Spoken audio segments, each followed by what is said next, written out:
إن الحمد لله نحمده ونستعينه ونستغفره ونعوذ بالله من شرور أنفسنا ومن سيئات أعمالنا من يهده الله فلا مضل له ومن يضلل فلا هادي له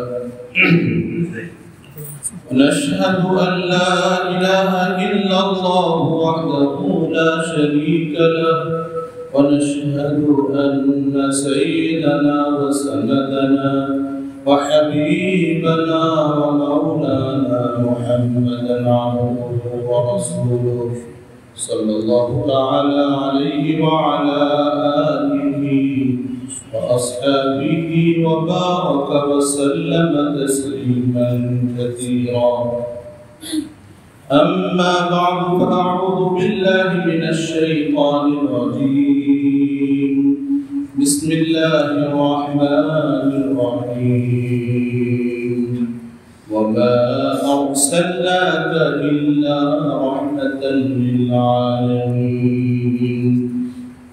وقال تعالى إن الله وملائكته يصلون على النبي يا أيها الذين آمنوا صلوا عليه وسلموا تسليما اللهم صل على محمد وعلى آل محمد كما صليت على إبراهيم وعلى آل إبراهيم إنك حميد مجيد اللهم بارك على محمد وعلى آل محمد كما باركت على إبراهيم وعلى آل إبراهيم إنك حميد مجيد সম্মানিত মুসলিয়ান কিরাম, আমরা সর্বপ্রথম মহান রব্বুল আলামিনের দরবারে শুকরিয়া জ্ঞাপন করব, যেহেতু আল্লাহ রব্বুল আলামিন আমাদেরকে মুমিন মুসলমান ইমানদার হিসেবে সৃষ্টি করেছেন। এজন্য আমরা সবাই কালিমাতুল শুকর আদায় করি আলহামদুলিল্লাহ। আল্লাহ রব্বুল আলামিনের মেহেরবানি দয়া, তিনি আমাদেরকে যথাসময়ে তার ঘরে উপস্থিত হওয়ার মতো সৌভাগ্য দান করেছেন। এই জন্য আমরা আবারও বলি আলহামদুলিল্লাহ। মোহতারাম হাজরিন, গত জুমায় আমরা জাহিলিয়াতের যুগের কথা বলেছিলাম। মূর্খতার যুগে যে অন্যায় পাপাচারগুলো ছিল এই বিষয়ে আমরা কিছু আলোকপাত করেছিলাম। রাসূল আকরাম সাল্লাল্লাহু আলাইহি ওয়াসাল্লাম, নবী রহমত, বিশ্ব নবী রাহমাতুল লিল আলামিন মুহাম্মদ আরবি মুজতাবা মুস্তাফা সাল্লাল্লাহু আলাইহি ওয়াসাল্লাম, তিনি দুনিয়াতে আগমন করে কিভাবে সেই জাহিলিয়াতের অজ্ঞতাকে, জাহিলিয়াতের মূর্খতাকে তিনি বিদরিত করেছেন তার জ্ঞানের আলো দিয়ে, সে বিষয়ে আমরা কিছু কিঞ্চিৎ আলোকপাত করেছি। আল্লাহ রাসূল সাল্লাল্লাহু আলাইহি ওয়াসাল্লাম এই রবিউল আউয়াল মাসে মক্কাতুল মুকাররমা থেকে মদিনাতুল মুনাওয়ারায় তিনি হিজরত করেছেন এবং আল্লাহ রাসূল সাল্লাল্লাহু আলাইহি ওয়াসাল্লাম মদিনায় গিয়ে মৌলিকভাবে চারটি কাজ করেছিলেন। এক নাম্বার ছিল মসজিদ প্রতিষ্ঠা করেছিলেন। মসজিদে কুবা, প্রথমে আল্লাহ রাসূল সাল্লাল্লাহু আলাইহি ওয়াসাল্লাম যেখানে অবস্থান করেছেন কুবা, এরপরে যেখানে আল্লাহ রাসূল জুমার নামাজ পড়েছেন, যেখানে মসজিদুল জুমআ বলা হয়, সেটি পরবর্তীতে মসজিদ হয়েছে। এরপরে আল্লাহ রাসূল সাল্লাল্লাহু আলাইহি ওয়াসাল্লাম মদিনাতুল মুনাওয়ারা যাওয়ার পরে নিজের থাকার জায়গা, বাসস্থানের ব্যবস্থার আগে তিনি মসজিদে নববী প্রতিষ্ঠা করেছেন। মসজিদ নির্মাণের মাধ্যমে তিনি সমাজ নির্মাণের চেষ্টা করেছেন। সমাজের গঠনের জন্য তিনি মসজিদকে কেন্দ্রবিন্দু করেছেন। এখান থেকেই সমাজের রাষ্ট্রীয় সকল কার্যক্রম আঞ্জাম দিয়েছেন। এই কথাটা আমি বলেছিলাম যে আমাদের মসজিদগুলো এখন আর মসজিদ নেই, আমাদের মসজিদ হয়ে গেছে নামাজ ঘর, নামাজের জায়গা। আমরা মনে করি মসজিদ মানে শুধু নামাজের পড়ার স্থান, আর কিছু নয়। কিন্তু রাসূল আকরাম সাল্লাল্লাহু আলাইহি ওয়াসাল্লাম পুরো রাষ্ট্র ব্যবস্থা তিনি পরিচালনা করেছেন মসজিদে নববী থেকে। এই রাষ্ট্রের হেড কোয়ার্টার ছিল, হেড অফিস ছিল মসজিদে নববী। দ্বিতীয় বিষয় ছিল আল্লাহ রাসূল সাল্লাল্লাহু আলাইহি সাল্লাম সমাজের ভিতরে ভ্রাতৃত্বের বন্ধন করেছেন। কারণ একটি সমাজ, একটি রাষ্ট্র নির্মাণের জন্য ভ্রাতৃত্বের বন্ধনের বিকল্প নেই। আল্লাহ রাসূল সাল্লাল্লাহু আলাইহি সাল্লাম মুহাজির সাহাবায়ে কেরাম এবং আনসার তাদেরকে ভাই ভাই হিসেবে আল্লাহ রাসূল প্রতিষ্ঠিত করেছেন। তারা কি অবদান রেখেছে আনসার বা মুহাজিরদের জন্য এই বিষয়ে আমরা জেনেছি। তৃতীয় বিষয় ছিল আল্লাহ রাসূল সাল্লাল্লাহু আলাইহি সাল্লাম বাজার স্থাপন করেছেন। কোন রাষ্ট্র চলতে হলে তার অর্থনৈতিক প্রবাহ, অর্থনৈতিক অবস্থা সচলতা এটা জরুরি, এছাড়া কোনো রাষ্ট্র চলতে পারে না। এই জন্য আল্লাহ রাসূল সাল্লাল্লাহু আলাইহি সাল্লাম বাজার প্রতিষ্ঠা করে আল্লাহ রাসূল সাল্লাল্লাহু আলাইহি সাল্লাম অর্থনৈতিক যে প্রবাহ এটাকে স্বাভাবিক রাখার চেষ্টা করেছেন। আর চতুর্থ ছিল এই রাষ্ট্র কোন নীতিমালা অনুসরণ করে চলবে, মদিনার রাষ্ট্র। এই জন্য আল্লাহ রাসূল সাল্লাল্লাহু আলাইহি সাল্লাম মদিনার সনদ তিনি প্রতিষ্ঠা করেছেন। মৌলিকভাবে চারটা বিষয় আমরা আল্লাহ রাসূল সাল্লাল্লাহু আলাইহি ওয়াসাল্লাম থেকে আমরা জেনেছি। আজকের যে বিষয়গুলো, আল্লাহ রাসূল সাল্লাল্লাহু আলাইহি সাল্লাম শান্তি প্রতিষ্ঠা, আল্লাহ রাসূল সাল্লাল্লাহু আলাইহি সাল্লামের কি ভূমিকা ছিল, কি কর্মসূচি ছিল, 5টা কর্মসূচি নিয়ে আজকে আমি আলোচনা করব।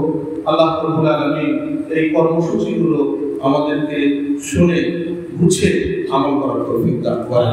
আল্লাহ রাব্বুল আলামিনের বদৌলতে আমাদের সমাজে, আমাদের রাষ্ট্রে, আমাদের পরিবারে আল্লাহ তাআলা শান্তির ব্যবস্থা করেন। প্রথম বিষয়, আল্লাহ রাসূল সাল্লাল্লাহু আলাইহি ওয়াসাল্লাম ঈমান ভিত্তিক রাষ্ট্র ব্যবস্থা আল্লাহ রাসূল সাল্লাল্লাহু আলাইহি ওয়াসাল্লাম চালু করেছেন। ঈমান সর্বপ্রথম মানুষকে ঈমানের দাওয়াত দিয়েছেন। একজন মানুষ যদি প্রকৃতপক্ষে মুমিন হয়, একজন মানুষ যদি প্রকৃতপক্ষে মুসলমান হয়, তাহলে সে অন্যায় করতে পারে। আর যখনই একজন মানুষ অন্যায় থেকে বিরত থাকবে, তখনই পরিবারে, সমাজে, রাষ্ট্রে শান্তির ব্যবস্থা, শান্তি ফিরে আসবে। এই জন্য আল্লাহ রাসূল সাল্লাল্লাহু আলাইহি ওয়াসাল্লাম প্রথম কর্মসূচি নিয়েছেন দাওয়াত ইলাল ঈমান, আল্লাহর প্রতি, এক আল্লাহর প্রতি, তাওহীদের প্রতি দাওয়াত দেওয়া। আল্লাহু আকবার। রাসূল আকরাম সাল্লাল্লাহু আলাইহি ওয়াসাল্লাম হাদিসে এসেছে, রাসূল আকরাম সাল্লাল্লাহু আলাইহি ওয়াসাল্লাম সহিহ ইবনে খুযাইমাতে তারিক আল-মুহারিবি রাদিয়াল্লাহু তাআলা আনহু থেকে বর্ণিত হাদিস, যে রাসূল আকরাম সাল্লাল্লাহু আলাইহি ওয়াসাল্লাম বলেন, আন তারিক আল-মুহারিবি রাআইতু রাসূলুল্লাহ সাল্লাল্লাহু আলাইহি ওয়াসাল্লাম মাররা ফি সুক দিল মাজাস। আল্লাহ রাসূল সাল্লাল্লাহু আলাইহি সাল্লামকে আমি একটি লাল চাদর আবৃত অবস্থায় জুল মাজাজ বাজারে হেঁটে হেঁটে যেতে দেখেছি এবং তিনি বলতেছিলেন, ইয়া আইয়ুহান নাস, হে মানুষ, হে লোক সকল, তোমরা লা ইলাহা ইল্লাল্লাহ কুলু লা ইলাহা ইল্লাল্লাহ তুফলিহুন, তোমরা লা ইলাহা ইল্লাল্লাহ বলো যে আল্লাহ ছাড়া কোনো মাবুদ নাই, তাহলে তোমরা কামিয়াব হবে, তাহলে তোমরা সফলকাম হবে। আল্লাহু আকবার। ওয়ারাজুলুন ইয়াতবাউহু ইয়ারমিহি বিল ইজারা قد أدنى كعبيه وعرقبيه। এমন সময় এক ব্যক্তি রাসূলের পিছনে পিছনে যাচ্ছিল আর তাকে লক্ষ্য করে পাথর ছুঁড়ছিল, পাথর মারতেছিল। এর ফলে রাসূলুল্লাহ সাল্লাল্লাহু আলাইহি সাল্লামের টাকনু এবং টাকনুর উপরের অংশ, গোছা, এই গোছা দ্বয় রক্তাক্ত হয়ে গিয়েছিল ওই ব্যক্তির পাথরের আঘাতে। পাথর নিক্ষেপকারী লোকটি তার জবাবে বলছিল, হে লোকেরা, তোমরা তার কথা মেনো না, সে একজন মিথ্যাবাদী। নাউযুবিল্লাহ। বর্ণনাকারী সাহাবী বলেন, আমি লোকদের জিজ্ঞাসা করলাম, তিনি মানে এই যে আহ্বানকারী, যিনি দাওয়াত দিচ্ছেন, তিনি কে? লোকেরা বলল, তিনি আব্দুল মুত্তালিবের বংশোদ্ভূত। আব্দুল মুত্তালিবের, আল্লাহ রাসূল সাল্লাল্লাহু আলাইহি ওয়াসাল্লামের যে দাদা, আব্দুল মুত্তালিবের বংশোদ্ভূত একজন মানুষ। তখন আবার জিজ্ঞাসা করলাম, তার পাথর নিক্ষেপকারী লোকটি কে? তাকে যে পাথর নিক্ষেপ করছে এই লোকটি কে? লোকেরা বলল, সে হলো আব্দুল উজ্জা ওরফে আবু লাহাব। কপাল পোড়া কে ছিল? আবু লাহাব। এই আবু লাহাব আল্লাহ রাসূল সাল্লাল্লাহু আলাইহি ওয়াসাল্লাম মানুষকে এক আল্লাহর প্রতি, ঈমানের প্রতি আহ্বান করেছেন, আর ওই দিক থেকে সে পাথর নিয়ে আল্লাহ রাসূল সাল্লাল্লাহু আলাইহি ওয়াসাল্লামকে রক্তাক্ত করেছে। আল্লাহু আকবার।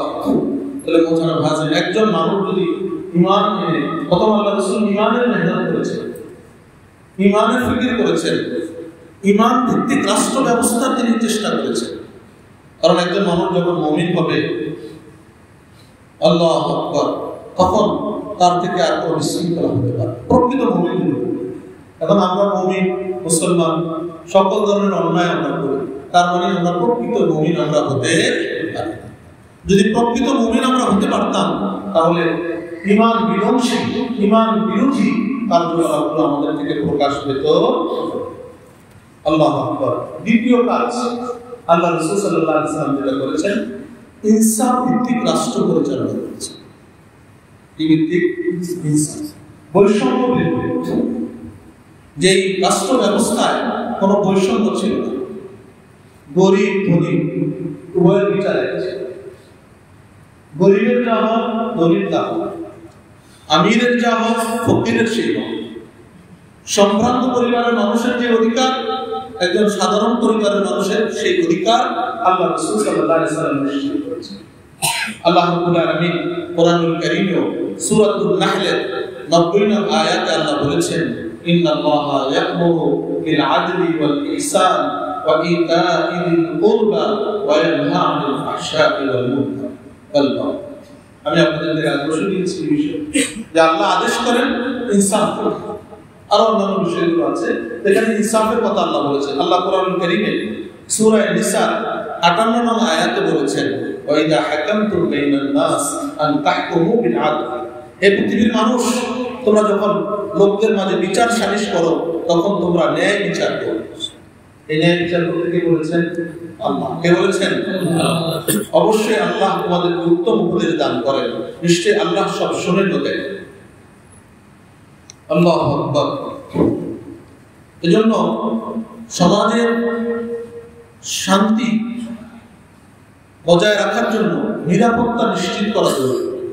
এজন্য আল্লাহ রাব্বুল আলামিন কিসাসের বিধান দিয়েছেন যে কোনো মানুষ যদি কাউকে হত্যা করে তাহলে তার বিপরীতে তাকে হত্যা করা হবে। তাহলে ইনসাফ এটা যেমন, আবার সাথে সাথে দেশের শান্তিও বিনষ্ট হবে।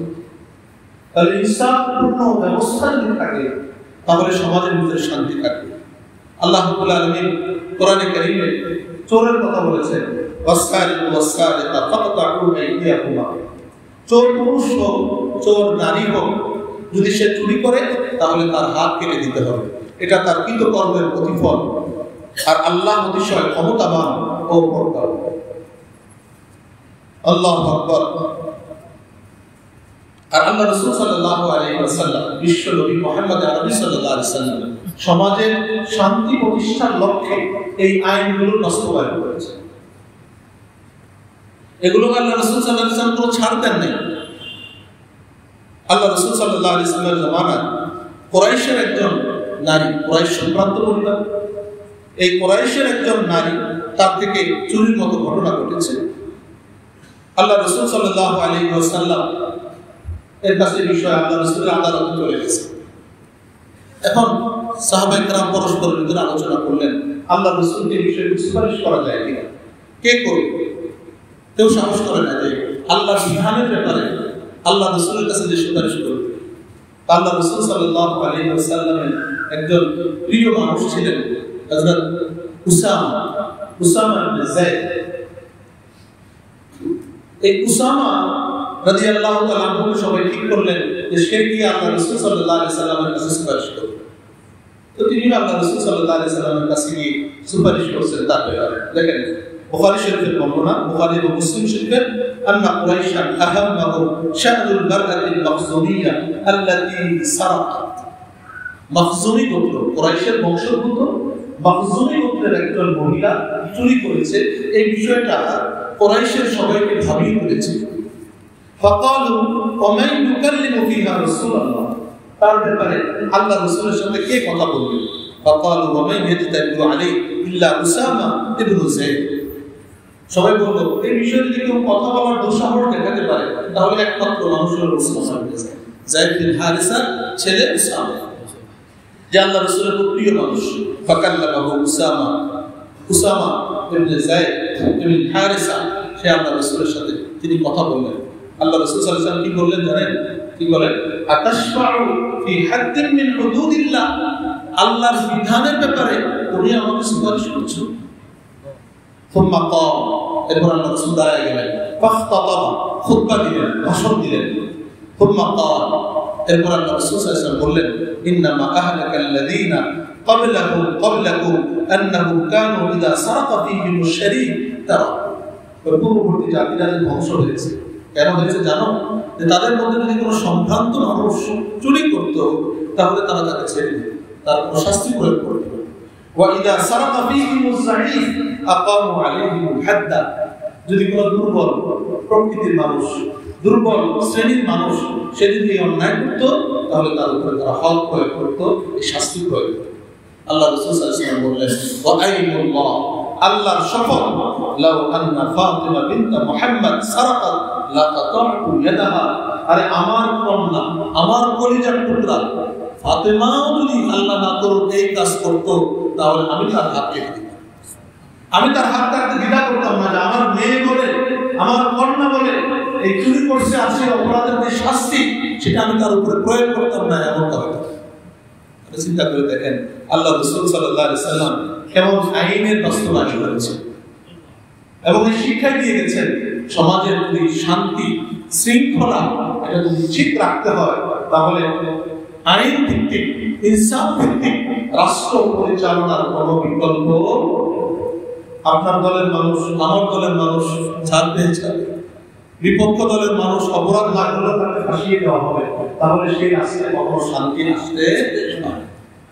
তাহলে আমরা প্রথম যেটা পেলাম, আল্লাহ রাসূল শান্তি প্রতিষ্ঠায় যে কাজ করেছেন সেটা হলো ঈমান ভিত্তিক রাষ্ট্র পরিচালনা করেছেন। দ্বিতীয় হলো ইনসাফ ভিত্তিক রাষ্ট্র পরিচালনা করেছেন। তৃতীয় বিষয়, আল্লাহ রাসূল সাল্লাল্লাহু আলাইহি ওয়াসাল্লাম শান্তির জন্য, শান্তি প্রতিষ্ঠায় আল্লাহ রাসূল যে কর্মসূচি অবলম্বন করেছেন সেটা হলো পারস্পরিক ভালোবাসা এবং হৃদ্যতা। পারস্পরিক ভালোবাসা, মহাব্বত এবং হৃদ্যতা, এটা আল্লাহ রাসূল সাল্লাল্লাহু আলাইহি ওয়াসাল্লাম সৃষ্টি করেছেন। আল্লাহু আকবার। সমাজে যদি সম্প্রীতির পরিবর্তে শত্রুতা, হিংসা, বিদ্বেষ থাকে, তাহলে আমরা আমাদের সন্তানদের জন্য যেমন সমাজ প্রত্যাশা করি, যেমন রাষ্ট্র প্রত্যাশা করি, এটা কখনোই সৃষ্টি হবে। কারণ হিংসা বিদ্বেষ থাকলে এগুলো নিয়ে আমাদের সব দিন শেষ। মানুষে মানুষে, পরিবারে পরিবারে বিভেদ সৃষ্টি করে, সমাজ বিভক্ত করে অপসীম কালেও শান্তি আশা করা যায়। দেখেন আল্লাহ রাব্বুল আলামিন যে কাজগুলো সমাজের ভিতরে ভালোবাসা, হৃদ্যতা সৃষ্টি হওয়ার প্রতিবন্ধক যে কাজগুলো, এগুলো করতে আল্লাহ নিষেধ করেছেন। দেখেন আল্লাহ কি বলেন, প্রথম কাজ হলো কুধারণা, মানুষের দোষ ত্রুটি তালাশ করা, পরনিন্দা পরিহার করা। তিনটা জিনিস একসাথে। কারো ব্যাপারে খারাপ ধারণা করা যাবে না, কারো ব্যাপারে কারো দোষ ছিদ্রান্বেষণ, কারো পিছনে দোষ তালাশ করার জন্য লেগে থাকা যাবে না, আরেকটা হলো কারো নিন্দা করা যাবে না। এই কাজগুলো আমাদের হৃদ্যতা, ভালোবাসার জন্য প্রতিবন্ধক। আর এটা প্রতিবন্ধক মানে সুন্দর একটি রাষ্ট্রের জন্য প্রতিবন্ধক, সুন্দর একটি সমাজের জন্য প্রতিবন্ধক।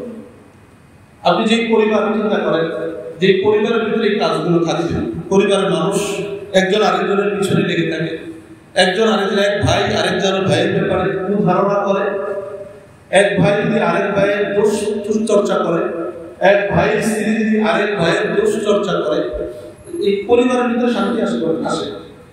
তো রাষ্ট্র থেকে পরিবার নিয়ে তো রাষ্ট্র। যখন 10টা পরিবার সমাজে তাদের ভিতরে এই চরিত্রগুলো থাকবে, সমাজটা নষ্ট হয়ে যাবে। এভাবেই সমাজ মহল্লা করতে করতে দেখা যাবে গ্রাম, ইউনিয়ন, থানা, জেলা এবং পুরা দেশটা কলুষিত হয়ে যাবে। ছোট্ট করে নিজের থেকে যদি আমরা এগুলো পরিহার করতে পারি আল্লাহর জন্য, তাহলে একটা সুন্দর সমাজ, সুন্দর রাষ্ট্র আমরা পাবো। আল্লাহ রাসূল আল্লাহ রাব্বুল আলামিন সূরাতুল হুজুরাতে 12 নং আয়াতে বলেছেন, ইয়া আইয়ুহাল্লাযীনা আমানু ইজতানিবু কাসীরাম মিনাজ যালিম।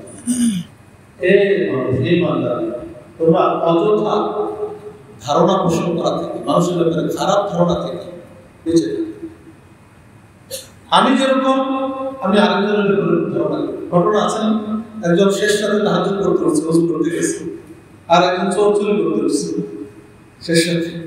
এখন উনি যদি তাহাজ্জুদ ওযু করছেন, তাহাজ্জুদ করবেন, আর চোর উঠছে হাত মুখ ধুয়ে চুরি করতে যাবে। চোর চিন্তা করতেছে আমি একা না, এই দলে আমার তাহলে আরো আছে। কেন? অথচ উনি তাহাজ্জুদ গুজার, তাহাজ্জুদ করবে। আর হলো সেটা মানে যে আমার মনে যেটা আছে আমি আরেকজন, আমার দিনটা যেরকম আমি আরেকজনের ব্যাপারে উদ্ধার করব। তো ঠিক এরকমই আল্লাহ এখানে দেখেন কুধারণা থেকে কি সৃষ্টি হয়, কত ভয়ঙ্কর ধরনের গুনাহ হয়, হত্যার মতো ঘটনা হয়। কুধারণা আল্লাহ বলেন হে ইমানদাররা তোমরা কুধারণা থেকে বাঁচো, ওয়ালা তাজাসসু, আর পুষ্টালাশ করে থাকো। আল্লাহ আমাদেরকে এই জন্য বানানো যে আমরা আরেকজনের পিছনে লেগে থাকি, এই জন্য আল্লাহ আমাদেরকে বানান নাই। এই দুনিয়ার জীবনটা আল্লাহ এই জন্য দেন নাই, এই যে 60 বছরের 70 বছরের হায়াত এই জন্য দেন নাই যে আমরা কারো পিছনে লেগে থাকবো, কারো পুষ্টালাশ করতে থাকবো। আল্লাহ বলে তাজাসসুস করো না, গোয়েন্দাগিরি করো না। ওয়ালা ইয়াতাবাসুকুম বাযা, আরে তোমরা কেউ একজন একজনের দোষ চর্চা করো না, গীবত করো না। আইয়ুহিব্বু আহাদুকুম আন ইয়াকুলা লাহমা আখিহি মাইতান ফাকারিহু, আরে তোমরা কি কেউ পছন্দ করবে যে তোমার মৃত্যু ভাই, নিজের ভাই, আপন ভাই, ভাইটা মারা গেছে, এই মৃত্যু ভাইয়ের গোশত খাইতে?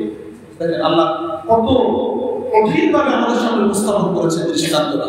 ভাইটা তোমার নিজের আপন ভাই, ভাইয়ের ভাই, আবার ভাইটা মারা গেছে, সেই ভাইয়ের গোশত খাওয়া কি তুমি পছন্দ করবে? এটা যেমন জঘন্য, একজন ভাইয়ের দোষ চর্চা করা এর থেকে বেশি ছিল। আল্লাহ নিজেই বলেন ফাকারিহু, তোমরা তো এটা অপছন্দ করবে। তাত্তাকুল্লাহ, তোমরা আল্লাহকে ভয় করো। ইন্নাল্লাহা তাওয়াবুর রাহিম, নিশ্চয়ই আল্লাহ তওবা কবুলকারী এবং তিনি দয়ালু। তোমরা যদি ভুল হয়ে গেছে তওবা করে আল্লাহর কাছে ফিরে আসো, আল্লাহ তোমাদেরকে মাফ করবে। এজন্য মুহতারাম হাজিরিন, আমরা খুব বেশি ধারণা করব, ধারণা করাটাকে আমরা খুব পছন্দ করব, এর থেকে আমাদেরকে ফিরে আসা দরকার। এটার কারণে আজকে ভাই ভাইয়ের সাথে সম্পর্ক নষ্ট হয়ে যাচ্ছে, বাবা সন্তানের থেকে দূরে সরে যাচ্ছে, বন্ধু বন্ধুর থেকে দূরে সরে যাচ্ছে, মালিক শ্রমিকের থেকে দূরে সরে যাচ্ছে, মালিক শ্রমিকের সম্পর্ক নষ্ট হয়ে যাচ্ছে, এমন পুরো রাষ্ট্র ব্যবস্থাটা ভেঙে যাচ্ছে। এটা একটা খারাপ ধারণা, কুধারণা। আল্লাহ আমাদেরকে এর থেকে বাঁচার তৌফিক দান করুন। ইসলামে যেটা আছে সেটা কি জানেন? সেটা আত্মসমালোচনা, মানুষের সমালোচনা। কিসের সমালোচনা? নিজের সমালোচনা। আমার কি দোষ আছে, আমারটা দেখার কথা ইসলাম বলে, যে আমার ভিতরে কি অপরাধগুলো আছে, অন্যায়গুলো আছে, ভুলগুলো আছে, এগুলো নিয়ে আজকে আমাদের আলোচনা। আজকে আমরা আমার নিজের ভালোটা দেখি, আরেকজনের মন্দটা দেখি, যার কারণে আজকে যা হওয়ার সমাজের অবস্থা আল্লাহ রাসূল সাল্লাল্লাহু আলাইহি সাল্লাম যে হৃদ্যতা, ভালোবাসা আর মাধ্যমে শান্তি সৃষ্টি করেছেন, এর ক্ষেত্রে বড় একটা আমরা জানলাম প্রতিবন্ধক হলো 3টা কাজ। উদাহরণ, মানুষের দোষ চর্চা করা, তার পরবর্তীতে দোষ অনুসন্ধান করা, আরেকটা হলো কারোর ক্ষতি না করা, মানুষের ক্ষতি করার চেষ্টা করা। এটা যদি আপনি করেন তাহলে সম্পর্ক নষ্ট হবে, হৃদ্যতা নষ্ট হবে। আল্লাহ রাসূল আবু হুরায়রা রাদিয়াল্লাহু তাআলা আনহু থেকে বর্ণিত হাদিস, রাসূল আকরাম সাল্লাল্লাহু আলাইহি ওয়াসাল্লাম ইরশাদ করেছেন, আল্লাহি লা ইউমিন, আল্লাহি লা ইউমিন, আল্লাহি লা ইউমিন। আল্লাহর কসম, ওই মানুষটা ঈমানদার, ওই মানুষটা ঈমানদার না, ওই মানুষটা ঈমানদার। সাহাবারা বললেন, ইয়া রাসূলুল্লাহ, ইলা মান, কে সেই মানুষটা? আল্লাহ রাসূল সাল্লাল্লাহু আলাইহি ওয়াসাল্লাম বললেন, আল্লাযী লা ইয়া'মানু জারুহু বাওয়াইহু।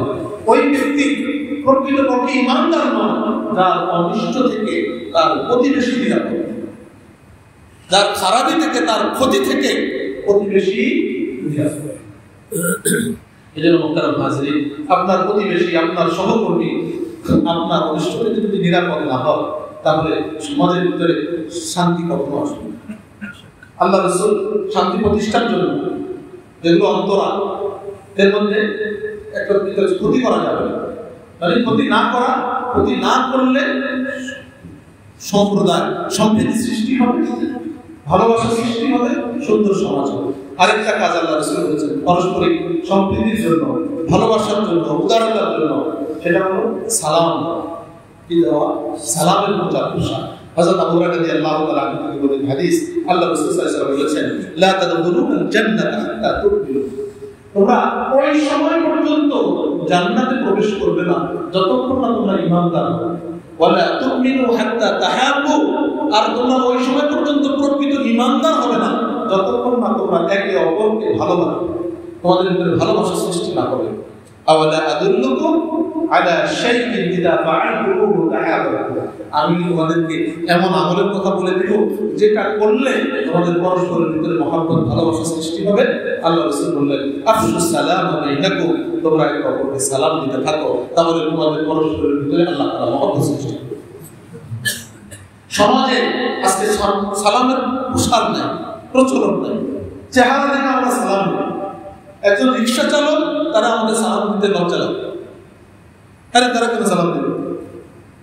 তাহলে আল্লাহ রাসূল সাল্লাল্লাহু আলাইহি ওয়াসাল্লাম বলেছেন, যে প্রথমে সালাম দেয় সে অহংকার মুক্ত, তার অন্তরটা অহংকার মুক্ত। আপনার যদি রিক্সা চালককে সালাম দিতে সংকোচ লাগে, রাস্তার একজন ভিক্ষুককে সালাম দিতে আপনার যদি সংকোচ লাগে, তাহলে বুঝতে হবে আপনার আমার অন্তরটা পরিষ্কার না, অহংকার মুক্ত। আর অহংকার ওয়ালা অন্তর নিয়ে জান্নাতের আশা করতে পারবে না, অন্য কিছু আশা করা যায়। এই জন্য বেশি বেশি পারা যাবে না ইনশাআল্লাহ। সালাম, আপনি এখানে একজনের সাথে বের হয়েছেন, দেখা হলে সালাম দেন। ওখানে রাস্তায় গেলে দেখা হলে একই ব্যক্তি, আপনি সালাম দেন। একটু আড়ালে হলে আল্লাহ রাসূল সালাম দিবেন। গাছের আড়াল হয়েছে, আল্লাহ রাসূল সালাম দিবেন। সালামের মাধ্যমে কি হবে? মহব্বত সৃষ্টি। আজকে আমাদের কিছু হলে আমরা সালাম করবো, কথা বলতে বলতে সালাম করবো। সালাম দিলে সালামের জবাব দেয়, কি বলে এটা আছে কি নাই, তা আমাদের মহব্বত সৃষ্টি হবে কি হবে না? আল্লাহ আমাদেরকে বুঝার তৌফিক দান করেন। আল্লাহু আকবার। আল্লাহ কোরআন কারীমে সূরাতুন নিসায় বলেছেন 86 নং আয়াতে, ওয়া ইযা কুইতুম বিতাহিয়াতিন ফাহাইয়ু বিআহসানি মিনহা আও রুদ্দুহা, যখন তোমাকে কেউ সালাম দেয় তখন তুমি তাকে এর চেয়ে উত্তম শব্দ দিয়ে উত্তর দাও, অথবা যতটুকু তিনি বলেছেন ততটুকু। কি অর্থ? আসসালামু আলাইকুম বলে আপনি বলছেন, তো বলছেন তো যিনি জবাব দিবেন তিনি বলবেন ওয়া আলাইকুম আসসালাম, সমান সমান দিবেন। উনি কি বললেন? ওয়া রাহমাতুল্লাহ, তাহলে উত্তর দিলেন। আল্লাহ রাসূল আল্লাহ বলেন যে তুমি সালাম দেয় একটু উত্তর না দাও, ফেরত দিবা তো উত্তর না দাও। তো কি ওয়া আলাইকুম আসসালাম ওয়া রাহমাতুল্লাহ, একজন আপনাকে বলছে আসসালামু আলাইকুম ওয়া রাহমাতুল্লাহ, আপনি বলেন ওয়া আলাইকুম আসসালাম ওয়া রাহমাতুল্লাহি ওয়া বারাকাতুহু, উত্তরটা দিবেন। পারা যাবে না ইনশাআল্লাহ। এটা প্রচলন যত আমাদের সমাজের ভিতরে ঘটবে, সমাজের থেকে কত ধরনের হানাহানি, হিংসা, বিদ্বেষ এটা দূর হবে। এরপর আল্লাহ কোরআনে বলেছেন, রাসূলের কাছে বলেছেন পারস্পরিক দ্বন্দ্ব নিরসন, মীমাংসা করা। দ্বন্দ্ব হতে পারে, এক জায়গায় হাড়ি পাতিল থাকলে রান্না করে রান্না হয়, ভাষা শব্দ হয় না বাড়ি যাবে। এরকম সমাজের মধ্যে সাময়িক কারোর সাথে কারোর মধ্যে মিল থাকবে না, এটাই স্বাভাবিক। সব মানুষের মত একরকম না। এখানে আমরা যতজন মানুষ আছি, আজকে জুমার সালাত আদায় করছি, প্রত্যেকের ভিতরে বিভিন্ন মত আছে। মত না থাকলে পাগল, তার কোনো মত নাই। কিন্তু প্রত্যেকের যার যার একটা মত আছে, সক্রিয়তা আছে। কিন্তু সেই আল্লাহর জন্য, দ্বীনের জন্য নিজের মতকে যখন আমি কোরআন ও সুন্নাহর সামনে পেশ করব, দেখব যে আমার মতটা ঠিক আছে। আল্লাহ রাসূল কি করেন? যদি আল্লাহ রাসূল আমার মতকে সমর্থন করেন, ঠিক আছে, আলহামদুলিল্লাহ। যদি সমর্থন না করে, তাহলে মনে করতে হবে আমার এই মত পরিত্যাজ্য, এটা গ্রহণযোগ্য নয়। আল্লাহ রাসূল যেটা বলেছেন সেটাই গ্রহণযোগ্য।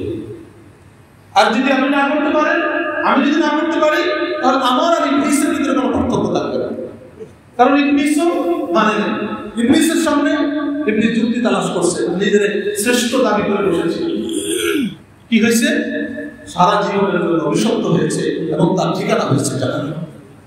মুহতারাম হাজিরিন, পরস্পর দ্বন্দ্ব এটা মীমাংসা করা, শান্তির জন্য, সমাজের শান্তির জন্য, এটা থাকলে ওই সমাজের ভিতরে শান্তি থাকে। আল্লাহ কোরআনে কি বলেন দেখেন, সূরাতুল হুজুরাতে, ইন্নামাল মুমিনুনা ইখওয়া, আরে হে মুমিন সম্প্রদায়, জেনে রাখো মুমিনরা পরস্পরের ভাই ভাই। ভাই ভাই রক্তের সম্পর্ক নষ্ট হয়ে যেতে পারে, কিন্তু ঈমানি ভ্রাতৃত্ব এটা কখনো নষ্ট হতে পারে। ফাসলিহু বাইনা আখওয়াইকুম, তোমাদের ভাইদের ভিতরে যদি কিছু হয়, ভুল বুঝাবুঝি হয়, এটাকে তোমরা সংশোধন করো, এটাকে তোমরা মীমাংসা করো। আল্লাহ আমাদেরকে তৌফিক দান করেন। মুহতারাম হাজিরিন, আরেকটা কাজ হলো নিপীড়িত এবং অসহায় মানুষের সহযোগিতা করা। আল্লাহ রাসূল এই কাজগুলো করেছেন। সমাজের ভিতরে মজলুম কোনো মানুষ যদি প্রকৃতপক্ষে মজলুম হয়, সে যদি অসহায় হয়, তাকে সহযোগিতা করা, এটাও মুসলমানের কর্তব্য। সমাজের ভিতরে ভারসাম্য রক্ষা করার জন্য এটা কর্তব্য।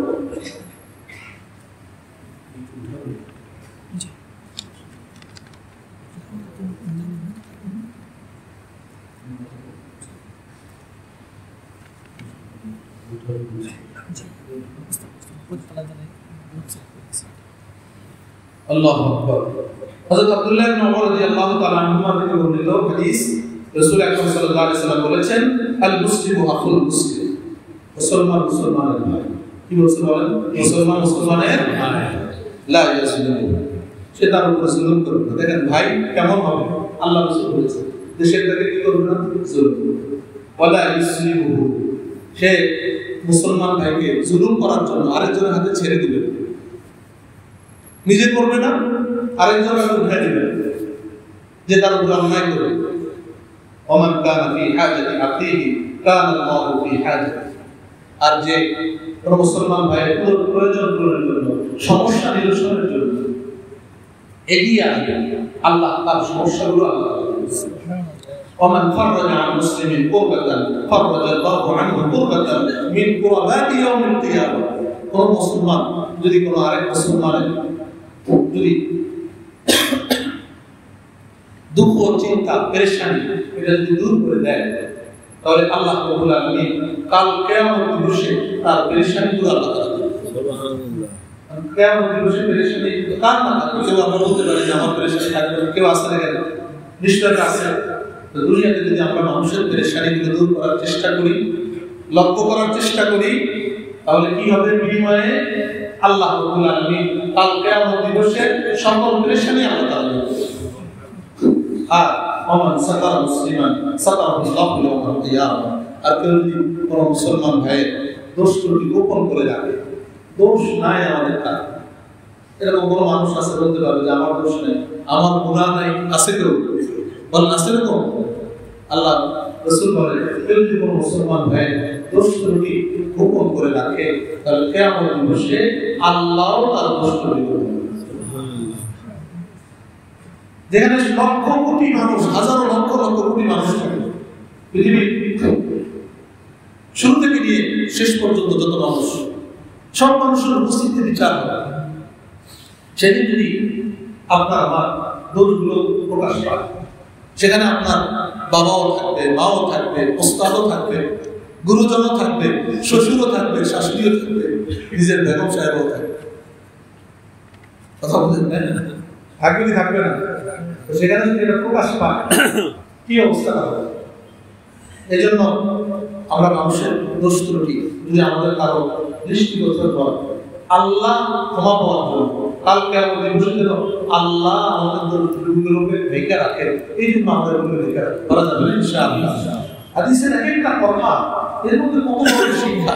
একটা সমাজের স্থিতিশীলতার জন্য, শান্তি প্রতিষ্ঠার জন্য এটা যে কত জরুরি এটা চিন্তা করতে। মোহতারাম হাজিরিন, আল্লাহ যে কথাগুলো আমরা শুনলাম, এগুলোর উপর আমাকে সহ আপনাদের সবাইকে আমল করার সুযোগ আছে। আরো কিছু কর্মসূচি আছে। তাহলে আমরা আজকে কয়টা কর্মসূচি জানলাম? এক নম্বর, তিনটা। এক নম্বর হলো ঈমান ভিত্তিক রাষ্ট্র, ঈমান ভিত্তিক সমাজ, ঈমানের চর্চা হবে। দ্বিতীয় হলো ইনসাফ ভিত্তিক সমাজ ব্যবস্থা, আর তৃতীয় হলো হৃদ্যতা এবং ভালোবাসা। পারা যাবে ইনশাআল্লাহ।